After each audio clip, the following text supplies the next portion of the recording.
Today, I'd like to talk about how the Diffie-Hellman key exchange fails in practice. When using the internet, how do we guarantee the privacy of our communications with websites? Well, TLS can help. Transport Layer Security, called TLS, is a protocol designed to provide communication security over a computer network. Several versions of protocols are widely used in applications such as web browsing, email, and instant messaging. It allows communication between clients and servers to be encrypted. And the widely used encryption algorithm in TLS is the Diffie-Hellman key exchange. Diffie-Hellman is a widely used public key method that allows two parties that have no prior knowledge of each other to jointly establish a shared secret key over an insecure channel. This key can then be used to encrypt subsequent communications using a symmetric key cipher. The simple case of a Diffie-Hellman uses the multiplicative group of integers modulo p. Well, p is a prime and g is a primitive root modulo p. Here is an example of protocol with non-secret values in blue and secret values in red.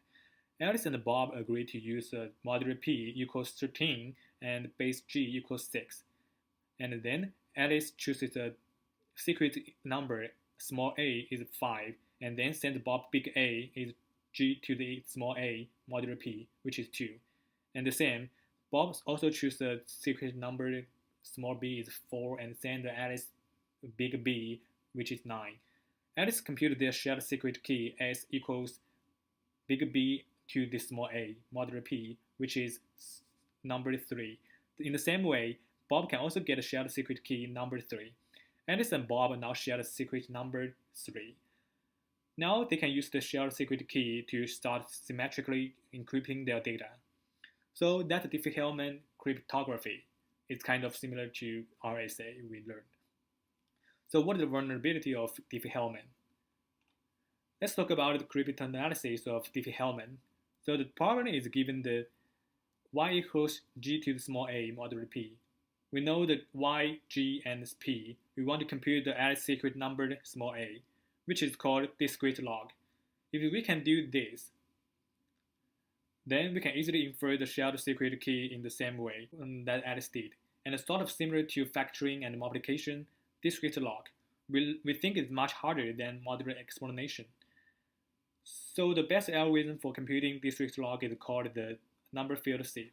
Here are some pictures showing the flow of the number field sieve method.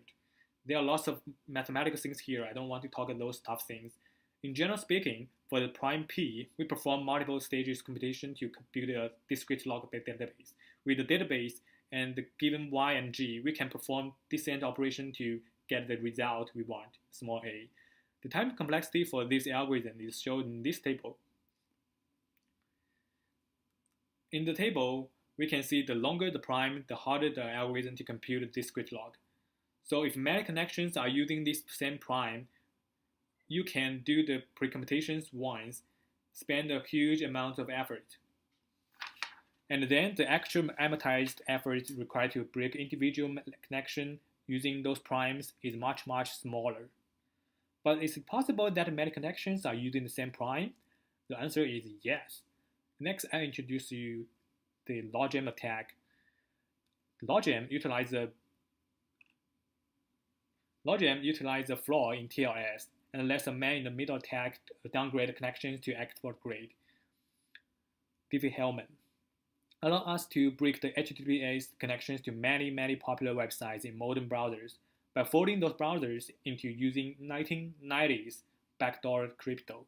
So what is the man-in-the-middle attack?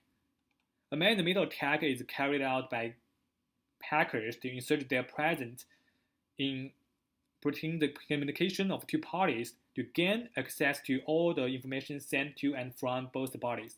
The hacker can stop the users from sending and receiving data, or might even divert and redirect the messages to anyone else. The main objective of man-in-the-middle attack is to get into the user's communication, masking their presence, making it appear so normal as if there's no third person involved in this communication. This is the MITM attack. So what is the export grade? This is from the first crypto world back in the 90s, when the United States had a restriction on what kind and strength of cryptography could be exported and used by people abroad.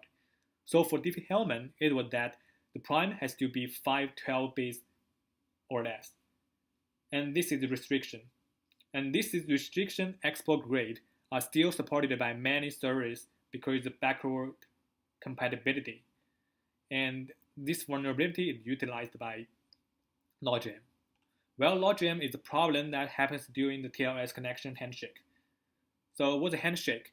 When your browsers are connecting to some websites, the first step is to send a client hello message, including a list of cipher suits for server to select.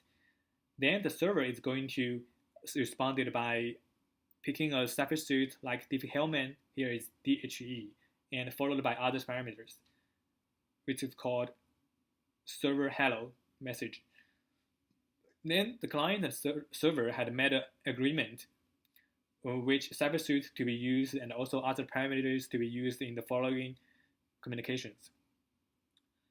If I am a man in the middle tag who is able to modify some of messages that they are going by, so the first I will modify the client hello message to replace all of the different kinds of cryptography that the client supports and just put in the export grade Diffie-Hellman called DHE export.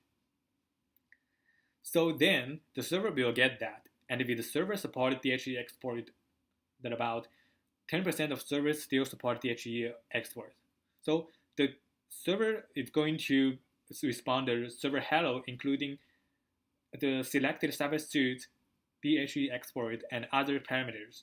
And in order to hide my presence, I will modify the server's hello message and say that this is DHE. Here, in our case, in Logjam, the attacker is able to spoof these messages to making them look correct to each side for solving certificate validation problem. Now we are able to modify the dialog. Why? Well, because we are using the 512-bit Diffie-Hellman that we know from using the number field sieve. We are able to efficiently break. So if the attacker is able to quickly perform the district log on the Diffie-Hellman that's going by at 512 bits strength, then he can fix up the client and the server hello messages, and neither side will notice that anything went wrong. So that's Logjam in a nutshell. I'm sorry it's a little bit complicated, but that's the big picture of the Diffie-Hellman exchange. So how widely shared are these Diffie-Hellman public key parameters like prime? Okay, 97% of hosts that support DHE export, with one of only 3 512 base primes. They are widely shared. Why is this? Because those parameters are very often hard-coded or encoded in standards that different people implement. And only 10 primes accounted for 99% of all the hosts that were found in the public address space that supported DHE export. So how long it take to break 512-bit discrete log? Well, we have already just discussed this before. Here are some experimental results from the paper of the Logjam. It showed that Logjam can be used to break connections to 8% of HTTPS of top 1 million sites. Amazing. So what can we do to this problem, this Logjam attack? Well, we can do some for mitigation. We can raise the minimum Diffie-Hellman strength of our browsers. Besides, we can use the up-to-date TLS 1.3 version, which includes anti-downgrade flag in client random, to build the communications. Okay, so far we have a big picture how Diffie-Hellman fails in practice. I hope this would be helpful for you. Thank you.